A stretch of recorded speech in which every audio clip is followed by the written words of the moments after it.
우리가 에버그린 찬양들을 인해서도 하나님 앞에 감사의 박수를 한번 드리십시다. 감사합니다.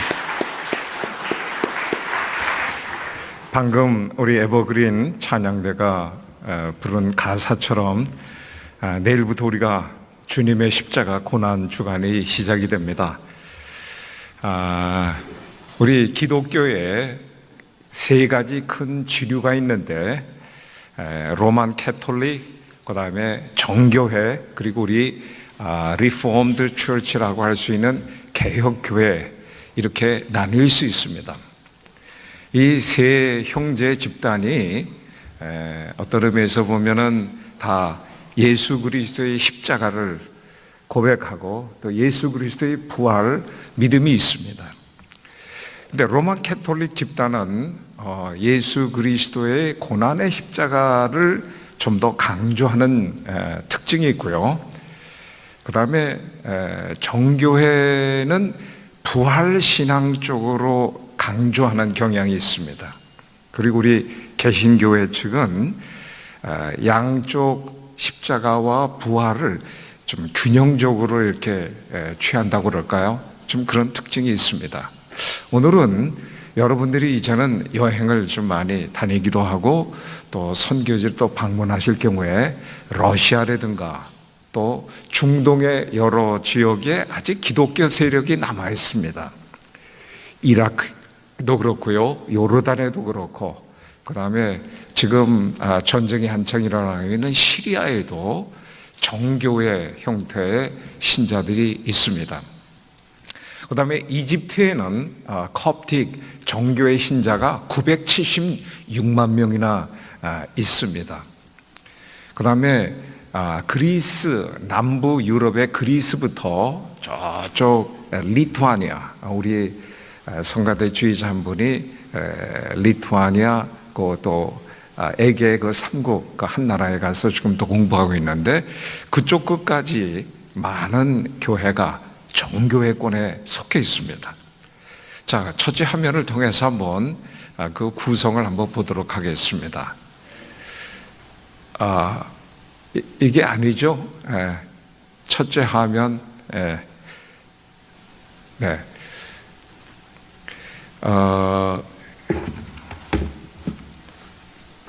세계 기독교의 세 가지 지류를 얘기하고 있고요. 로만 캐톨릭, 정교회, 개혁교회 그랬는데요. 정교회는 지금 현재 세계 3억 5천만의 이제 신도가 있습니다. 지금 저하고 지금 우리 저기 PPT랑 사인이 좀 잘 안 맞는데요. 이렇게 생각하면 되겠습니다. 예수님이 부활하시고 승천하신 이후에 로마의 한 귀퉁이에 있는 예루살렘에서 정말 기독교가 좀 더 확장을 해서 313년이 되면은 로마 전체가 물론 이렇게 강제적으로 공인의 형태를 갖습니다만은 그렇게 해서 이제 기독교를 선포하게 되고, 근데 로마가 지중해를 중심으로 해서 너무나 큰 영역이다 보니까 동서로 이렇게 나누게 됩니다. 그래서 서로마의 중심인 서로마의 중심이 이탈리아 반도를 중심으로 해서 한 기독교가 이렇게 생기게 되고요. 그 다음에 동로마 쪽은 지금의 이스탄불이라고 하는, 당시는 콘스탄티노플이라고 하는 곳을 중심으로 해서 소위 기독교가 좀 양분하게 됩니다. 그러니까 기독교의 역사적 추세를 보면은 정치적 영향이 일단은 상당히 큽니다. 그 다음에 이탈리아와 그리스는 언어도 상당히 좀 틀립니다. 지금도 틀립니다만은 당시는 로마 세계였습니다만은 로마가 그리스의 그 황금적인 문화적 배경을 취했기 때문에 소위 그리스 문자를 당분간 사용했었지만은, 그러나 정치적으로 중심이 로마가 되다 보니까 로마의 라틴 문자가 소위 기독교의 어떤 또 중심을 차지하게 됩니다. 이제 그러다 보니까 이 동로마 지역 이스탄불 쪽에 있는 그 분들은 벌써 언어도 틀리죠. 그러니까 예배를 드리는 예전의 언어도 틀리고 문화도 상당히 틀린 가운데서 소위 기독교가 이렇게 분할하게 됩니다. 항상 기독교가 분할할 때는 어떤 한쪽을 정죄를 합니다. 이렇게. 그래가지고 소위 단성론이다라고 하는, 그러니까 예수님의 신성과 인성을 갖고 이제 따집니다. 물론 이제 우리는 예수님의 신성도 인정하고 예수님의 인성도 인정하고, 근데 사실 당시도 소위 둘 다 인정하지만 이 동로마 제국의 사람들은 예수 그리스도의 신성을 좀 더 강조한다는 점에서, 그러니까 인성을 부인하는 것이 아닙니다. 그래서 제가 이 이디오피아라든가 그 다음에 이집트 또 이런 지역을 쭉 여행을 하다 보면은 지금도 그 사람들은 예수 그리스도께서 이 땅에 오심을 분명히 믿습니다. 근데 예수 그리스도의 어떤 신성, 그분이 원래 하나님이셨다라는 그런 강조점을 이렇게 하다 보니까 이제 이쪽 진영에서는 그것이 예수 그리스도의 인성을 부인한다는 식으로 그렇게 이제 정죄가 이제 되었던 것입니다. 그래서 소위 이 동쪽에 있는 형제 집단들이 이쪽에 어떤 정죄도 받고 또 자신들의 어떤 예전을 따라서 발전된 것이 지금의 정교회의 역사입니다. 우리 개혁교회는 313년 이후에 또 이 동서로 기독교회가 나뉘어지고 나서 한참 후에, 그러니까 1517년이면은 소위 로마가 기독교를 공인하고 나서 약 1200년 동안, 그죠? 1200년 동안 소위 서로마, 이탈리아를 중심으로 해서 기독교가 이제 발전을 하게 되죠. 근데 중세 때 이 교회가 타락을 하다 보니까 마르틴 루터와 존 칼빈이 소위 종교 개혁을 이제 일으키게 됩니다. 네.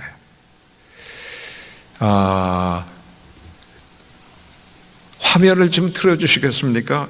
그 예수 그리스도의 십자가 화면. 네.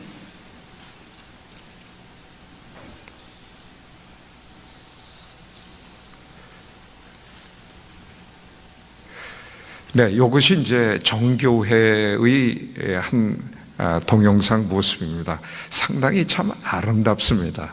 아름답고, 그 다음에 교회당 안까지 촬영을 하긴 했습니다만은 이제 밖의 모습, 이게 소위 불가리아에 있는 한 수도원, 그리고 그 안에 또 교회당이 있습니다. 여러분, 로만 캐톨릭 교회는 아까도 말한 대로 주님의 어떤 십자가를 강조하기 때문에 항상 캐톨릭 교회의 재단의 그 가장 큰 역할은 어떤 성만찬이 이루어지는, 그러니까 예수 그리스도의 죽으심, 우리를 위해서 피 흘려 죽으심을 기념하는 일종의 제사의식입니다. 그래서 그들은 메스, MA, 그 한국으로서는 미사라고 하는데 미사를 드린다고 합니다. 구약의 피제사, 동물 피제사처럼 예수 그리스도의 죽으심을 이렇게 생각하게 하는 떡과 포도주, 그들은 조그만 빵이라든가 조그만 하나의 그걸 하고, 일단 캐톨릭 사제의 집전 사제의 그 상에 올려진 떡과 포도주는 그리스도의 몸과 피로 변한다고 믿고 있습니다. 네. 이제 그렇기 때문에 변한다고 믿고 있기 때문에 나중에 이제 그 소위 포도주가 그리스도의 피로 피로 변한 포도주를 이제 성도들이 다 이제 마시고 남을 수 있지 않겠습니까? 그 사제가 계속 마시게 됩니다. 그래서요, 로만 캐톨릭의 신부들은 정도의 차이가 있을지 모르지만 다 알코올적인 중독 증세가 이제 있습니다. 우리는 그렇게 생각하지는 않습니다. 그 다음에 정교회 예배당에 가면은 그런 사제의 어떤 단상이 있는 것이 아니고 주로 이렇게 그림들이 많이 있고요. 그 다음에 예배를 드리는 모습도 의자가 일단 없습니다. 재미있는 것은 로마 캐톨릭 교회는 의자도 있지만 기본은 또 옆에 있는 뭐가 있냐면 무릎을 꿇고, 그러니까 예수 그리스도의 어떤 이렇게 죽으심에 자기네들이 동참한다는 점에서 함께 정말 나도 죄인입니다, 하나님, 이런 식으로 어떤 고백의 의미에서 무릎을 꿇는 것이 어떤 로마 캐톨릭 예배의 또 하나의 조그마한 특징입니다. 근데 정교회는 소위 부활의 강조점이 있다 보니까 이분들이 소위 그 위쪽을 바라보면서 예배를 드리는 경향이 있습니다. 그래서 소위 정교회의 그 내부 모습은 상당히 화려하고요, 천국을 이곳에 구현해 내는 듯한 느낌이 가질 정도로 아름답습니다. 이것이 또 정교회 성교의 또 하나의 특징을 이루는데요. 화면을 계속 좀 보여주시겠습니까? 이 화면 말고 아까 PPT를 좀 계속 보내주십시오. 네, 계속 해줘 보시죠. 정교회의 신학적 특징을 보면요, 전승 중심적이다라는 것이 있습니다. 그러니까 사도들에 의해서 전해진 예수님의 가르침이 순수하게 역사를 통해서 교회 속에서 전해져 내려온 신앙과 실천을 전승이라고 합니다. 사실 우리 개신교회는 이 전승에 대해서 상당한 오해가 있고요, 또한 편견이 있습니다. 사실 성경도 어떤 의미에서 보면 사도들의 우리를 향한 최고의 표현으로서 어떤 전승이라고 볼 수 있습니다. 그런데 이 정교회에서는 성경은 교회 위에 세워졌다기보다도 교회 내에서 이해되어져야 된다고 얘기하고 있습니다. 왜냐하면 로마 캐톨릭 교회는 우리가 66권에 비해서 로마 캐톨릭 교회 성경은 80권으로 되어 있습니다. 그러니까 66권도 교회가 결정한 것입니다. 그렇죠? 그죠? 소위 역사적인 교회가, 그러니까 예수님의 복음서도 사복음서 말고 소위 바나바 복음서도 있고 그렇습니다. 또 다른 복음서 같은 그런 예수 그리스도의 생애와 사역을 기록한 책들이 사복음서 외에 다른 복음서도 있었지만 교회가 그 복음서는 소위 정경으로 채택하지 않았습니다. 근데 지금도 로마 캐톨릭 교회는 14권의 정경은 아니지만 정경에 가까운 외경을 그들이 아직도 성경이다라고 여기면서 그렇게 하고 있습니다. 이것도 일종의 어떤 전승과 깊은 연관이 있다고 보면 좋습니다.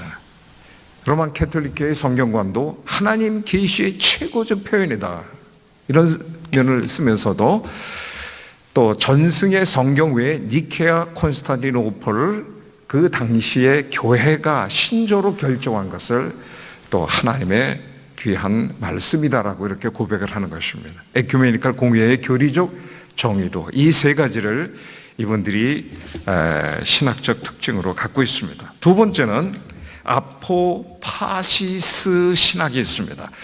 우리의 경배의 대상에 하나님, 그분은 누구이신가, 그렇죠? 근데 하나님은 회전하는 그림자도 없으시다, 그렇죠? 왜냐하면 그림자가 있으시다면 벌써 어떤 표현의 한계 속에 갇히는 거 아니겠습니까? 이제 그런 점에서 궁극적인 초월자 하나님은 인간의 언어를 통해서 말할 수도 없고 표현할 수도 없으며 볼 수 없는 존재가 아니겠는가? 즉 존재 너머의 존재이며 존재에 관해서는 명상, 관조, 침묵을 통해서만 다다를 수 있다는.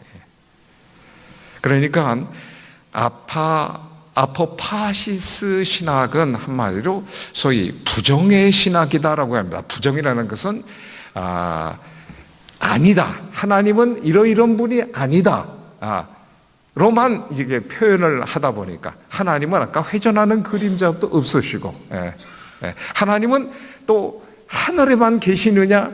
아니지. 어떤 무소부지하게겠죠. 네. 이제 그런 점에서 하나님을 이분들이 표현하려고 했었습니다. 다음 화면. 그렇게 이제 하나님을 이 신비적으로 이해하려다 보니까 우리 한국 사람들이 기도원을 좋아하는 것처럼 이 정교회 지역에 가면은 그 주변에 경관이 좋은 곳에 항상 수도원이라든가 정교회 그 소위 묵상 기도처가 있습니다. 이것은 그리스에 있는 참 아름다운 곳에 한 수도원이 있는 장면을 찍어봤습니다. 네, 다음 화면. 정교회의 가장 큰 특징은 바로 이 부분입니다. 신화 구원론, 데이피케이션이라고 하는데요. 오늘 아까 같이 베드로후서 1장 4절 말씀을 읽었습니다. 그러니까 우리가 하나님으로부터 구원함을 받는 데 있어서 예수를 믿음으로 하나님께서 우리를 의롭다 받으시지만 거기서 구원이 계속되는, 끝나는 것이 아니라 구원은 계속적으로 이루어지는, 두렵고 떨림으로 이루는 과정이다. 사실 우리 개신교도 그러한 고백을 하고 있습니다. 소위 성화라고 하는 거죠. 그렇죠. 우리는 칭이라고 하는, 그러니까 예수 그리스도를 믿음으로 하나님께서 우리를 의롭다 하셨다. 여기에 강조점을 두지만 이 정교회 신자들은 여기서 출발을 같이 하면서도 그러나 우리 계속 두렵고 떨림으로 정말 주님 앞에 설 때까지 또 나중에 그리스도처럼 변할 때까지 우리는 계속 성화되어야 된다 하는 것이 소위 신의 성품에 참여한 자가 되었다.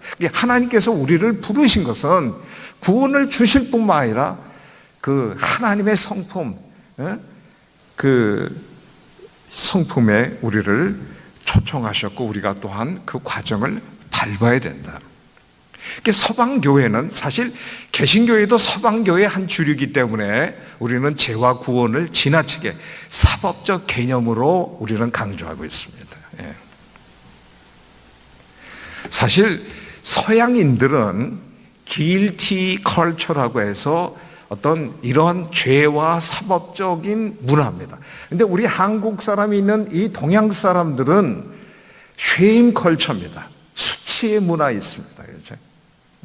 이제 그렇기 때문에 우리는 어떤 의미에서 보면 하나님과의 어떤 신비적인 연합에 대해서 상당히 더 좀 와닿는 그런 사람들입니다. 제가 램플레이트의 서양 철학사를 공부할 때 제일 먼저 서양 철학사의 신존재 증명입니다. 하나님이 계시느냐 하는 것을 존재 증명인데 우리 한국 사람들은 그걸 뭐 하나님을 존재 증명을 해. 당연히 있는 건데 하나님이 당연히 있죠. 그렇죠?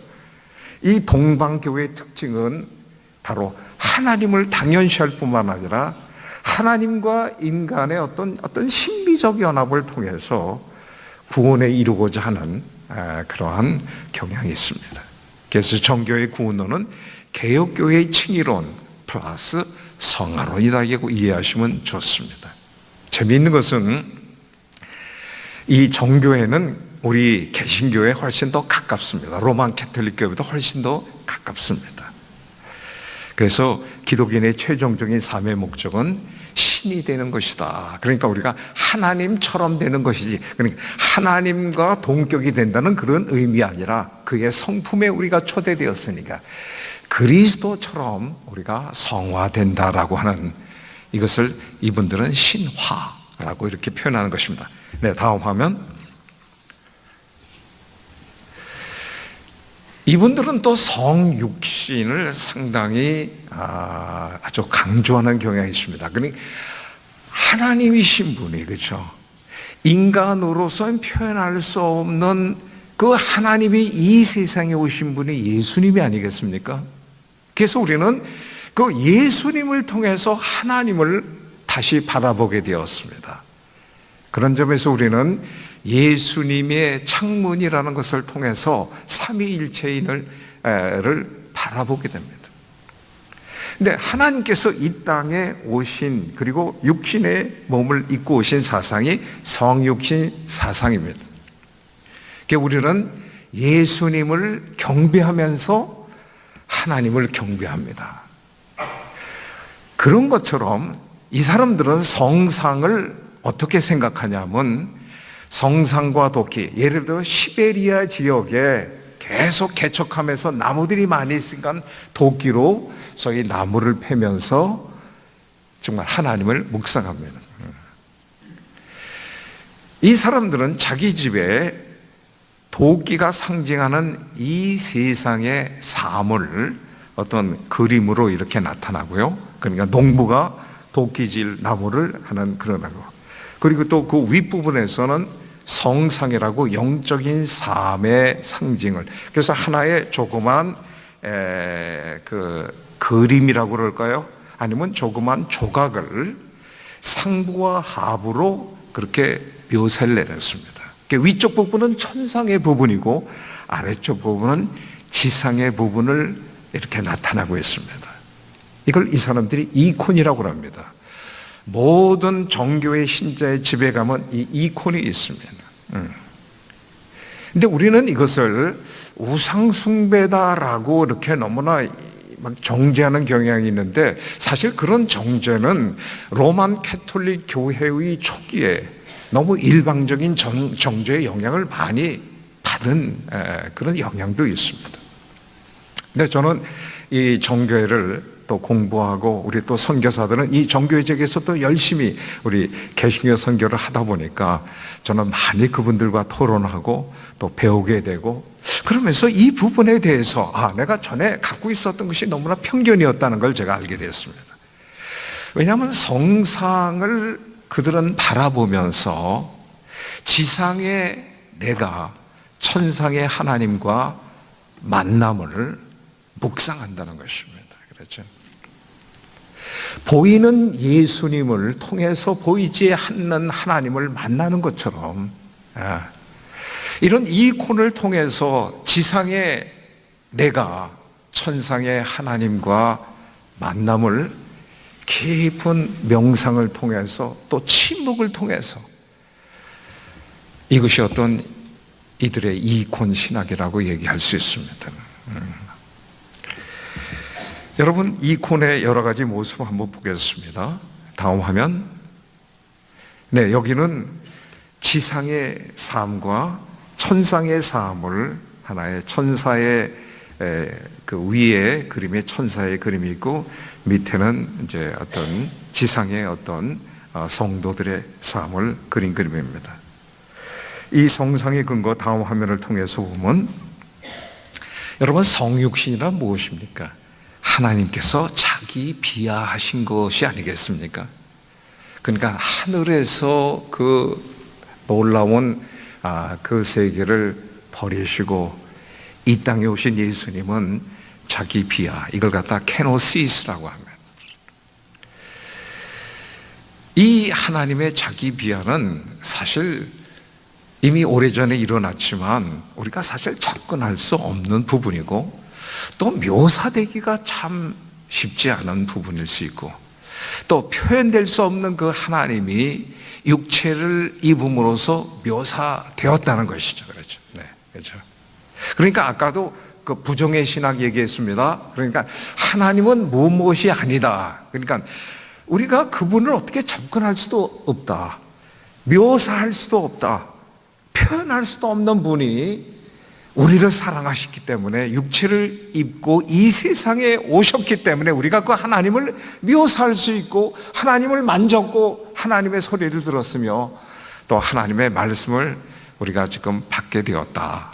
이것이 어떤 인카네이션, 그 소위 성육신 사상의 우리의 믿음입니다. 우리의 믿음인데, 이것을 이 사람들은 이콘, 이 성상을 통해서 구현을 시켰다는 것입니다. 오늘 우리가 성만찬 시간을 가졌습니다. 요즘엔 캐톨릭 교회는 그 포도주는 많이 주기가 쉽지 않은 것 같습니다. 이제 그러다 보니까 이제 특별한 경우를 제하고는 그 떡 있지 않습니까? 떡도 그 찍어낸 조그만 이렇게 비스켓 같은 것으로, 그래서 미사가 끝마치면 신도들이 쭉 이렇게 신부 앞으로 나와서 하나씩 탁탁 이렇게 입을 벌리면 탁탁 이렇게 넣어주죠. 그 사람들은 그리스도의 몸을 먹는다라고 생각합니다. 그렇죠? 그러니까 그걸 먹음으로써 하나님의 은혜를 받는다라고 생각하는 거죠. 우리는 그리스도의 죽으심을 기억하고 기념한다는 그런 해석이죠. 근데 이 사람들은 바로 그 성만찬이 그리스도의 눈에 보이지 않는 그리스도의 죽으심을 우리가 기억하는 것처럼 하나님께서 이 세상에 오신 예수님과 같은 어떤 그러한 이미지로서 이 성상을 믿음의 표현으로 했다는 것입니다. 그래서 그들은 이 성상 앞에 경건한 마음으로 예를 표합니다. 그렇죠? 이것을 우리가 예수님, 보이는 예수님을 우리가 예배를 하는 것처럼 보이지 않는 하나님을 예배하는 것이다 라고 얘기할 수 있습니다. 다음 화면을 보면은 좀 더 이것도 하나의 이콘의 한 부분입니다. 이콘은 항상 그 집에서 가장 중요한 곳에 이렇게 안치되어 있습니다.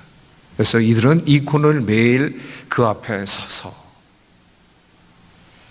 이 그림을 바라보면서 천국의 삶을 바라보는 부활신앙을 다시 한번 되새기면서 또 이 지상의 자기의 삶을 인정하고 또 하나님께 오늘 하루를 맡기는 삶으로 시작을 합니다. 네, 다음 화면. 그런 점에서 정교회 선교의 특징이 있습니다. 몇 가지를 한번 보겠습니다. 네, 다음 화면을 봐주시죠.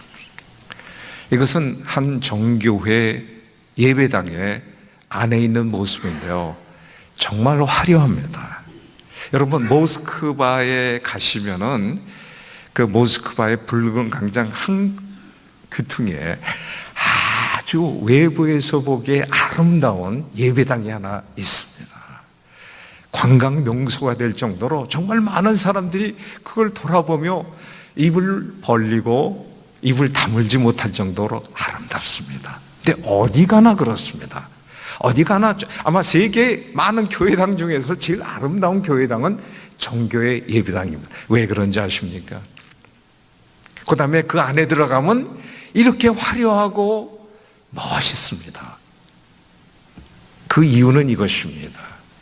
우리는 나중에 천국에 들어갈 신의 성품에 참여한 자로서 천국에 들어갈 사람인데 지금의 이 지구상에 아무리 힘들고 어렵더라도 천국의 조그만 무용인 이 교회당에 와서 안식을 얻고 다시 한번 신앙에 이렇게 점검을 받고 나가자는 그런 의도가 있습니다. 여러분 다음 화면을 또 보십시오. 이것은 천장에 있는 그 그림입니다. 어떤 정교회 예배당에는 삼위일체 하나님도 이렇게 그 세 분 이렇게 수염을 조금 기르신 분으로 이렇게 묘사해 놓기도 하고 항상 거기는 예수님의 어떤 초상화가 있는 부분이 제일 많이 있습니다. 참 아름답죠? 여러분이 보시기에도. 네. 이들은 천장을 바라보면서 하나님이신 분이 우리를 사랑해서 이 세상에 우리가 지금 볼 수 있는 예수님으로 오셨다. 그렇죠? 그 예수님의 그림을 보면서 자기의 어떤 의미에서 구원을 이제 이루어 가겠다는 그런 마음의 다짐을 이제 하게 되는 것입니다. 다음 화면.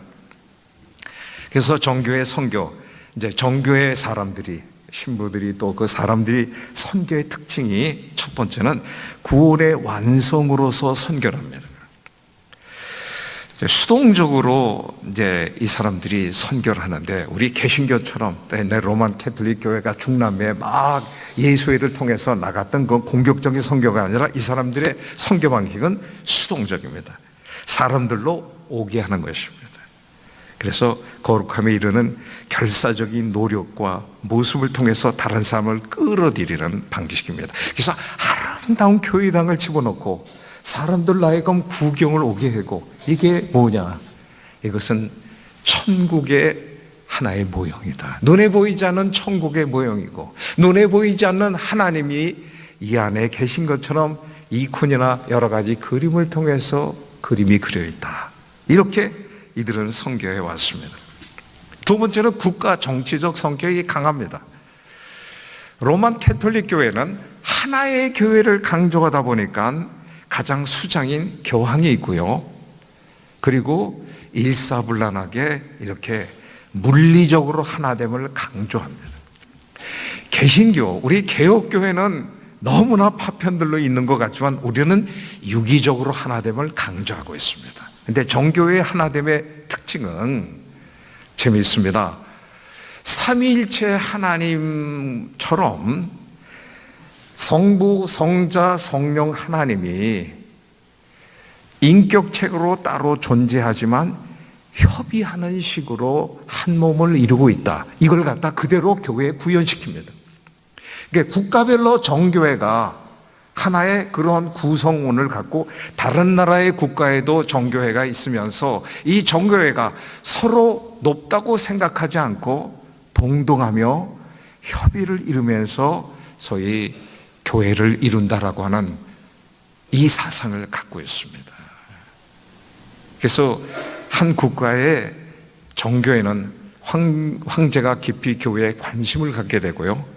또 역할 분담을 통해서 하나님의 나라를 실현하려고 애쓰는, 국가별로는 사실 로만 캐톨릭 교회는 이름까지도 막 바꾸잖아요.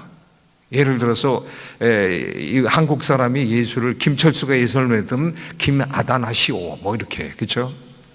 이것은 사실 라틴어로 세계를, 지금도 이슬람의 세계에서 그 알코란으로 다 이렇게 적어하는 것처럼 상당히 어떤 의미에서 보면 문화 제국주의적인 그런 사상이 로만 캐톨릭 교회입니다.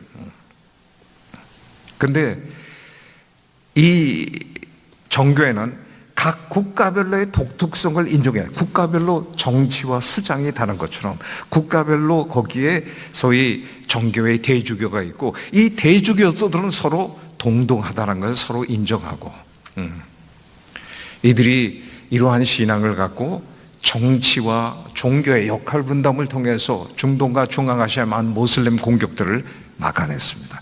여러분, 혹시 이디오피아에 다녀오신 적이 있습니까? 이디오피아는 그 주변에 소말리아라든가 수많은 이슬람 나라의 수많은 공격에 시달렸던 적이 있었지만 아직도 그곳에 소위 정교회 신자들은 정말 대단합니다. 네. 여러분, 이집트의 콥틱 기독교 정교회 신자들이 976만 명이나 있다고 했어요.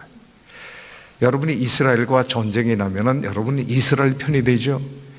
근데 사실 이집트에 소위 예수를 믿는 사람들이 훨씬 더 많이 있습니다.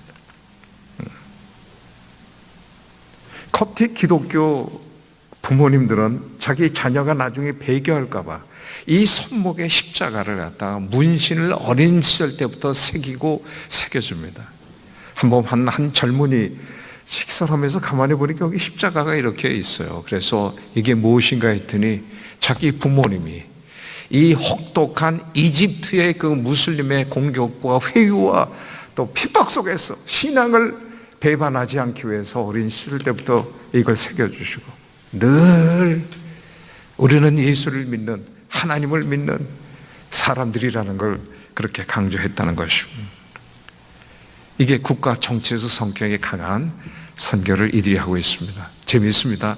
루마니아에 가니까 루마니아 정교회가 있고요, 불가리아 가면 불가리아 정교회가 있고, 러시아에 러시아 정교회가 있어요. 근데 참 재미있어요. 이 정교회 신자들은 각 국가의 정교를 그대로 인정하면서 우리는 협의체로 하나의 교회를 이룬다는 고백을 하고 있습니다. 다음 화면을 봐주십시오. 다음 화면. 네, 아닙니다. 조금 이제 소피아 성당. 혹시 이스탄불에 한번 가보신 분이 있나요? 네, 한번 좀 가보셨으면 좋겠어요. 옛날 소위 정교회의 중심지가 바로 이스탄불, 옛날에는 콘스탄티노플이라고 했습니다. 소피아 대성당이 지어졌을 때, 지금은 많이 훼손됐지만 지금도 아직 아름답습니다. 여러분, 러시아에 원래부터 러시아가 있었던 것이 아니라 러시아의 한쪽 귀퉁이에 지금의 우크라이나 키예프 공국이 있었습니다. 그 시절에 블라자미르 왕이 있었는데 이 왕이 자신의 제국의 백성을 위해서 여러 종교의 사신을 보냅니다. 우리가 어떤 종교를 택할까? 유대교회도 보내고 이슬람교회도 있고 정교회 탐방을 보낸 다음에 그 보고를 전부 듣습니다. 그리고 나서 유대교 리포트를 듣고 이슬람 리포트를 듣고 나중에 소위 소피아 성당을 다녀온 소위 특사의 리포트를 듣고 나서 최종적으로 우리는 정교회를 믿자. 어떻게 믿었냐면 소피아를 방문했던 그 사람이 이렇게 얘기했습니다. 우리는 천상에 있는 것인지 지상에 있는 것인지 불가능할 수 없을 정도로 황홀했습니다. 우리가 아는 것은 하나님이 그곳 사람들 가운데 함께 한다는 것을 느낄 수 있었습니다. 그러니까 외부인들이, 기독교 신자가 아닌 그들이 하나님의 임재를 그 성당 안에서 그 안에 있는 사람들 가운데 임재한다는 걸 느꼈다는 것이죠. 우리는 그 아름다움을 잊을 수 없습니다. 이 리포트를 듣고 블라자미르 왕이 결정해 지금의 러시아 정교회가 된 하나의 결정적인 계기입니다. 그 화면을 보십시다. 다음, 지금은 사실 미르라고 해서 뾰족뾰족 이것은 다 저겁니다. 이슬람의 하나의 찬트, 알라 해가지고 막 이제 외치는 저건데 옛날에 이런 건 없었죠, 그렇죠?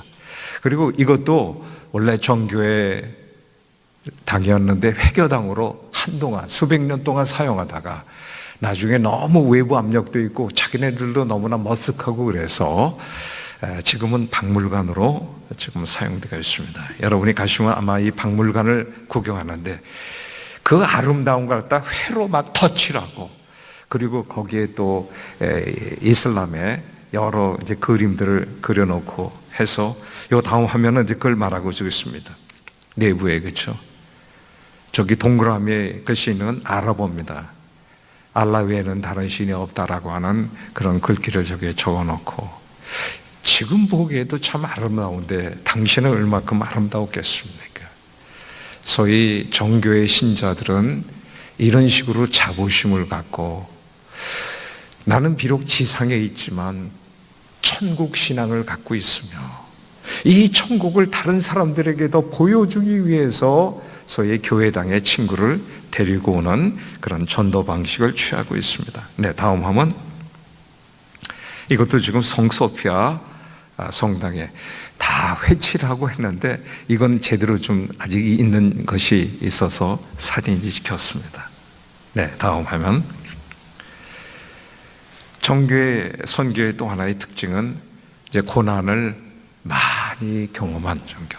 사실 저는 오늘 제목을, 설교 제목을 고난 주간을 맞는 소위 정교회 신자들의 소위 역사적 고난과 부활신앙, 이렇게 이제 길게 잡았는데 오늘 드디어 나왔습니다. 정말 이들은 7세기 모슬렘의 공격, 그 이전에는 사실 서로마 제국 사람들에 의해서 이단시로 이렇게 돼가지고 사실 너무나 이 정치가 개입하면요 종교도 상당히 오염되는 경향이 있어요. 네. 그 이후에 모슬렘의 공격을 7세기부터 계속 받습니다.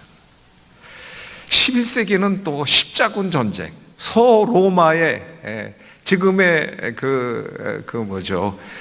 우리 개신교 이전의 그 서로마의 기독교, 로만 캐톨릭 교회죠. 여기에서 소위 십자군으로 오는데요. 이슬람, 모슬렘들만 이 사람들이 죽이는 것이 아니라 정교회 신자도 많이 죽이고요. 정교회 당도 많이 회파시켰습니다. 왜 그런지 아십니까? 우리는 하나의 교황이 있는데 너희들은 뭐냐 말이지. 이런 식으로 해서 특히 십자군 전쟁에 선봉에 쓴 사람들은 예수를 믿은 지 얼마 안 된 바이킹, 해적 출신들이 많이 있었다고 합니다. 무식하면 용감하다고 하여간 이때도 고난을 많이 받습니다. 러시아 경우에는 19세기에 나폴레옹과 나폴레옹과 전쟁을 하면서 소위 불란서의 주종교가 로만 캐톨릭 교회 아닙니까? 여기다서 반감을 가지게 됩니다.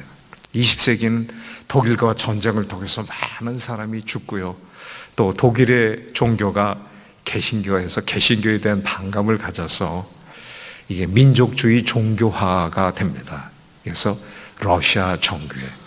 전 지금 푸틴 그 대통령이 얼마큼 신앙이 돈독하신 분인지 모르겠지만 그저 러시아 사람들은 다 정교회 신자 그렇게 생각을 합니다. 이런 정교회 선교의 문제점으로서 영토 밖에 확산하는 선교회는 이게 방해가 되죠. 국가 종교가 되니까.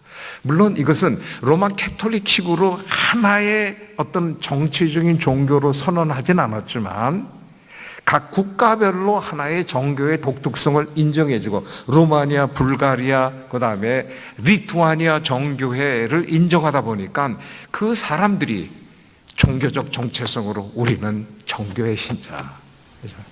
이것이 이렇게 각 국가별로 하다 보니까 그 정교회를 믿는 사람들이 사는 그 국가 밖에는 이게 저절로 복음이 전파되지 않잖아요. 또 고난을 많이 받다 보니까 자기 방어 본능이 있어요. 상당히 보수적인 특징을 갖습니다. 마지막 이제 화면을 몇 가지 보겠습니다. 또 이제 협의적으로 사귐을 강조한다고 했습니다. 삼위일체 신학을 적용하는 것. 그래서 이 땅의 교회들도 삼위일체 하나님의 삶의 양식을 본받자. 그래서 일치를 강조하면서 협의적인 사귐, 이걸 강조합니다. 참 재미있습니다. 미국의 많은 캐톨릭 지도자와 개신교 지도자들의 일부가 정교회로 이렇게 개종을 하는 사례 리포트가 있습니다. 이유는 왜 그런지 아십니까? 너무나 물리적으로 하나를 강조하는 로만 캐톨릭 교회도 그 사람들에게서 거부감이 있어요. 그리고 너무나 교파가 22,000개의 교파가 있는 개신교에 대해서도 이게 과연 하나의 거룩하고 사도적이고 역사적인 그리스도의 교회인가라는 점에 대해서 회의를 가진 일부 사람들이 정교의 이 부분에 이분들이 깊은 감독을 한다고 그래요. 그렇죠? 아름다운 어떤 펠로우십, 그렇죠? 각자의 존중성을 인정하면서도 누가 서로 우위라고 주장하지 않으면서 서로 협의회를 이루면서 하나의 교회를 고백하는 것. 이게 삼위일체 이 지상에서의 적용입니다. 다음 화면. 기독교의 세 지류가 있다는 걸 제가 처음에 말씀드렸습니다. 사실 지금의 모든 기독교회는 캐톨릭 교회입니다. 지금의 캐톨릭 교회라고 사람들이 알고 있는 것은 로만 캐톨릭 교회입니다. 그들이 먼저 이 캐톨릭 교회라는 단어를 막 선점했기 때문에 다른 데서는 캐톨릭이라는 말을 잘 쓰지 않습니다만 사실 모든 이 하나님의 그리스도의 교회는 캐톨릭적인 성격이 있습니다. 보편적이라는 거죠. 시대를 초월해서 국가를 초월해서 남녀노소를 초월해서 보편적인 종교가 캐톨릭 교회입니다. 그래서 사실 우리 개신교의 영어 사도신경은 We believe in Holy Catholic Church를 그렇게 고백을 합니다. 그런데 우리는 그것이 이게 혼동이 될까봐 우리는 거룩한 공회다라는 표현을 이제 번역을 사용했습니다. 로마 캐톨릭 교회는 예수님의 순환의 깊은 이해를 강조합니다.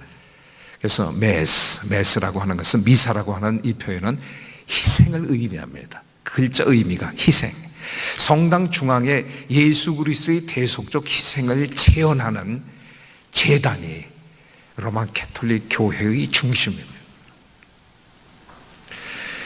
이 신앙의 영향을 받은 많은 문학과 그림 보면 인간의 비극, 셰익스피어의 비극이라든가 또 실존적 고난을 많이 묘사하고 그렇죠. 그래서 여러분이 유럽의 불란서라든가 이태리라든가 영국을 여행할 때 보면은 소위 항상 박물관 옆에 미술관이 있는데 거기 보면 이 예수 그리스도의 고난과 예수 그리스도의 창으로 찔려서 그 어머니의 이렇게 무릎 위에 있는 어떤 이 그림들을 많이 보면 이게 어떤 로만 캐톨릭 교회의 영향입니다. 두 번째, 정교회는 예수님의 부활에 탁월한 이해와 묘사가 있습니다. 예를 들어 톨스토이가 쓴 부활이라고 하는 책. 그래서 성당은 이 천상적인 분위기를 최대한도로 풍기기 위해서 또 죽음을 넘어서 부활로의 사상이 강한 것입니다. 그래서 그들은 앉아서 예배를 드린다기보다도 서서 정말 잠시 후에 승천할 것을 기대하면서 예배를 드리는 그런 경향이 있습니다. 세 번째, 우리 종교개혁교회, 우리 개신교회는 예수님의 가르침과 교훈에 깊은 관심이 있습니다. 그래서 탁월한 성경의 탁월한 해석과 실천을 우리가 전통으로 갖고 있습니다. 그래서 교회 중앙에는 뭐가 있습니까? 설교단이 있는 것입니다. 사실 이것도 왜 설교단이지 않습니까? 로마 캐톨릭 교회 보면 이런 설교단이 아니라 제단이 있습니다. 소위 옛날 피제사를 다시 재현하는, 그렇죠? 예수 그리스도의 죽으심을 다시 한번 기억하게 하고 또 상기시키며 심지어 예수 그리스도의 피와 살이 되는 그 순간을 여기서 신부가 재현하면서 이게 캐톨릭 미사의 중심입니다. 우리 개신교는 사실 설교가 우리 개신교의 예전의 중심에 있습니다. 물론 이 세 교회는 다 하나님을 찬양하지만 이런 특징이 서로 다른 것입니다. 여러분 한번 그림을 통해서 한번 확인해 보십시다. 로마 캐톨릭 교회의 1등의 제단입니다. 그렇죠? 여기에 무슨 설교의 강조점이 있겠습니까? 여기에 무슨 부활의 강조점이 있습니까? 아니에요. 예수 그리스도의 죽으심의 강조점이 있습니다. 다음 화면. 이건 정교회의 모습입니다. 사람들이 전부 서 있고요. 상당히 화려한, 마치 자신들이 지금 천국에 들어와 있는 듯한 모습을 재현하고 있습니다. 얼마큼 화려합니까? 네, 다음 화면.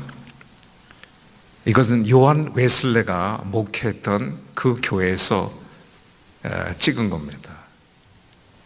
요한 웨슬레 그 감리 교회의 하나의 제단입니다. 가장 중심에, 가장 위에 설교단이 있습니다.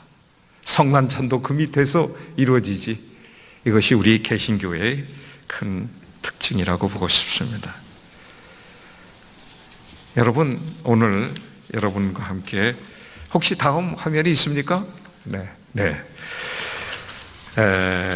세계 기독교의 세 가지 지류 중에서 제가 지난 시간에는 로만 캐톨릭 교회의 부분에 대해서 얘기할게 오늘은 정교회 선교의 특징을 알아봤습니다. 요약을 이렇게 봅니다.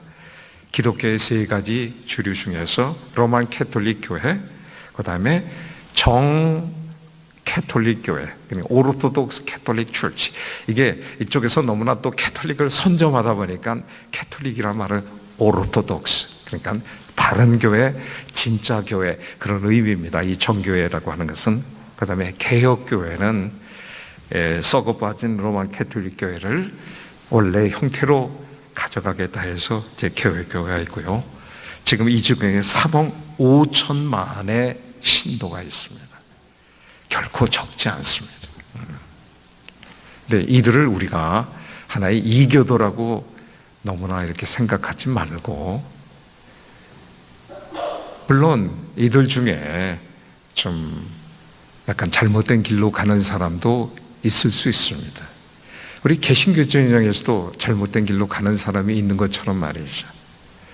근데 우리 선교적으로 보는 많은 학자들은 나중에 천국에 가면은 전부는 아니지만 일부 일부 정교회 신자와 일부 로만 캐톨릭 신자도 우리가 만나볼 수 있을 것이다라고 얘기합니다. 저도 그렇게 생각합니다.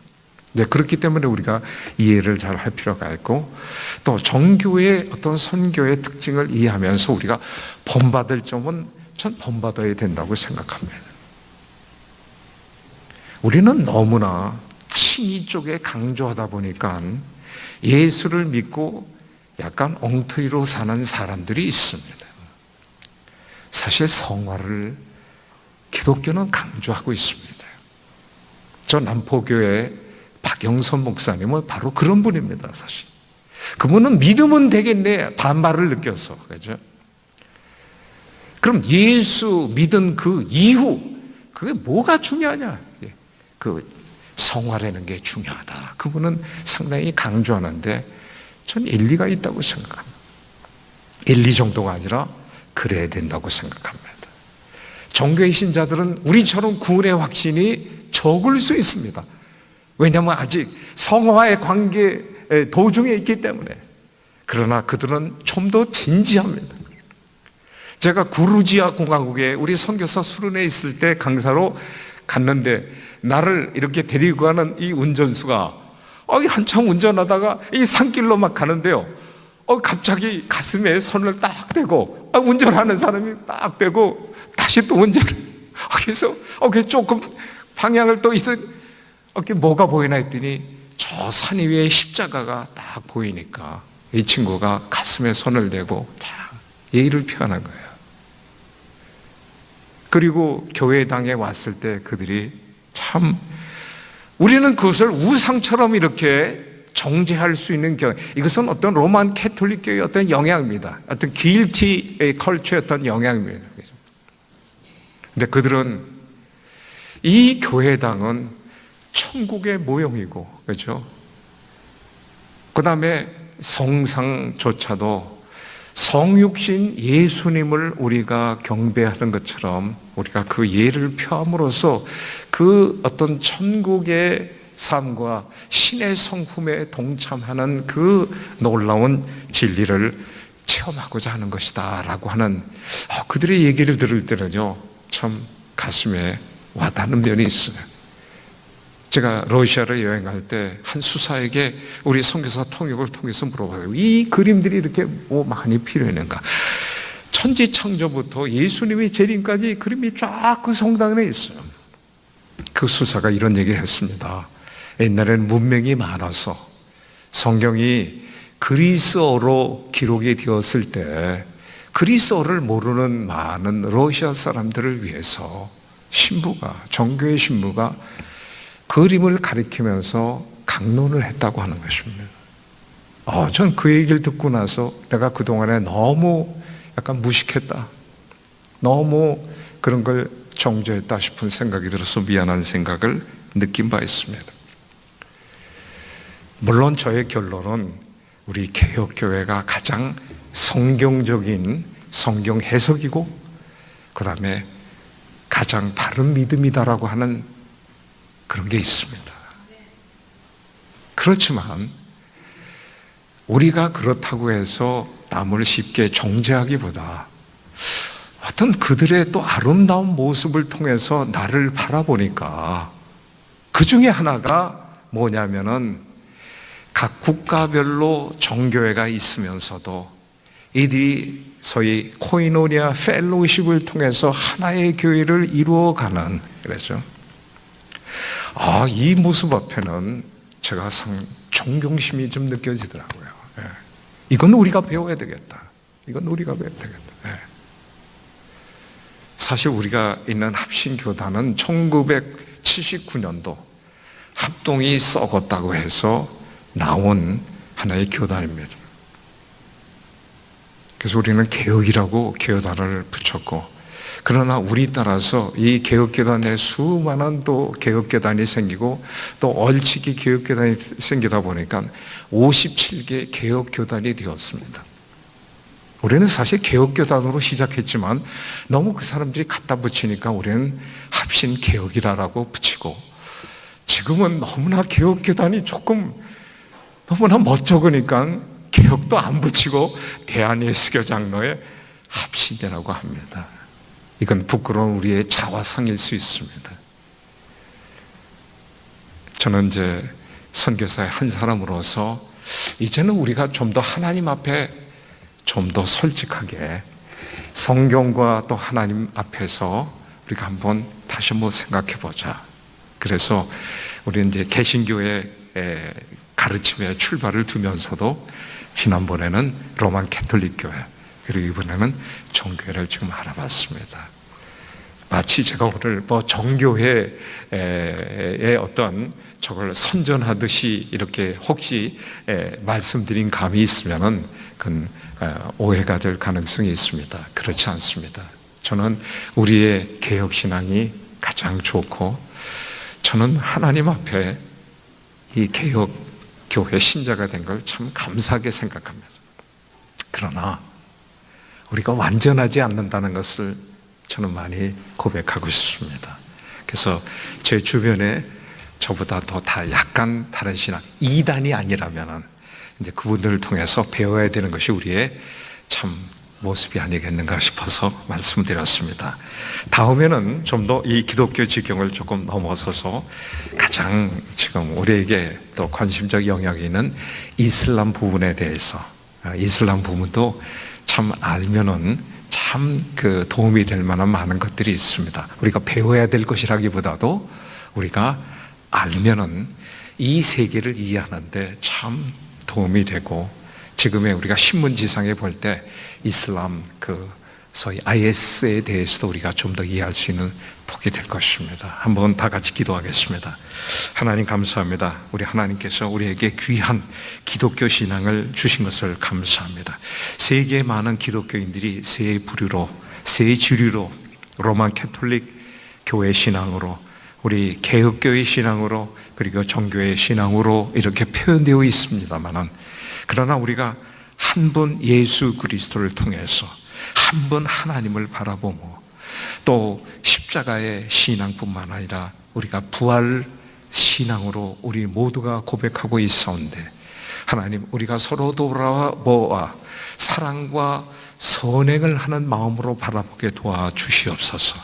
우리에게 다시 한번 개혁주의 신앙을 허락해 주신 것을 감사합니다. 그러하기 때문에 우리가 다른 사람을 좀 더 잘 이해하고 우리의 신앙이 정말 더 귀하다는 것을 깨닫게 하여 주시옵소서. 예수 그리스도의 귀하신 이름으로 기도합니다. 아멘.